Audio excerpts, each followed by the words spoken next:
Welcome to today's Practical Planning Tip by ParkBridge Wealth Management. My name is Jonathan Shenkman. I'm the President and Chief Investment Officer of the firm.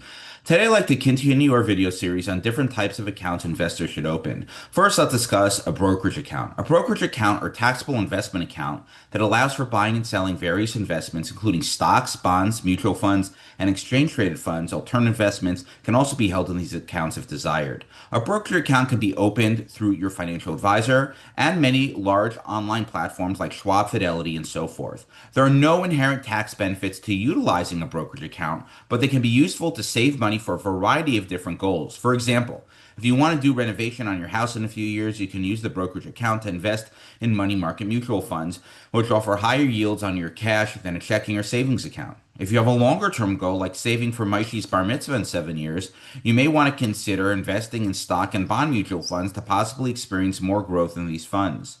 Money in brokerage accounts can also be used for longer term goals, like buying a condo in Miami in 15 years, paying for a chasana in 18 years, or to supplement your retirement savings. There are many different sensible ways to utilize a brokerage account to save for your varied goals. Now let's discuss retirement accounts. It is imperative for every family to save for retirement. At some point down the road, everybody wants the option to either retire or cut back on working. Many people may no longer be able to work as they get older due to health concerns. Therefore, saving and investing funds to be able to retire in the future is essential. Thankfully, there are many ways to save for retirement. The option you choose may depend on your employment situation and tax status. I'll highlight just a few options.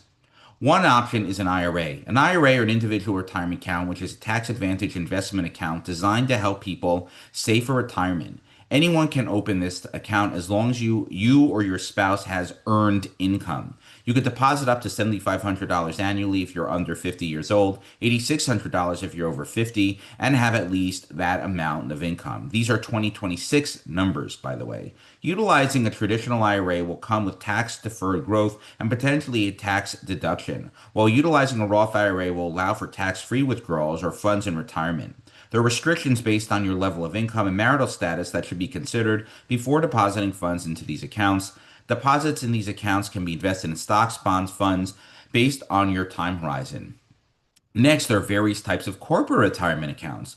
Corporate retirement accounts come in many shapes and sizes, including 401k, 403bs, 457 plans, and SEPs. An entire series of videos can be made on these accounts and their various nuances without even scratching the surface. The important thing for viewers to understand is that these retirement vehicles make it seamless for employees to save for retirement, since the funds typically come right out of your paycheck and are invested automatically. Oftentimes, your employer may contribute to your account through a company match. It's worth speaking to your human resources department or CFO to review your options. I strongly encourage my clients to make the most of these accounts, which means maxing out the full contribution limit, which is $24,500 in 2026 for a 401k if you're under 50 years old, and your employer may contribute a match on top of that. A company retirement plan typically has a list of options in which you can invest. The key is picking investments that are suitable for your time horizon and financial goals. In my next video, I'm going to cover various accounts that many firm families use for their children, trust, and charitable giving. And with that, I hope you found this practical planning tip helpful. Until next time, stay prudent and practical, and don't forget to plan ahead.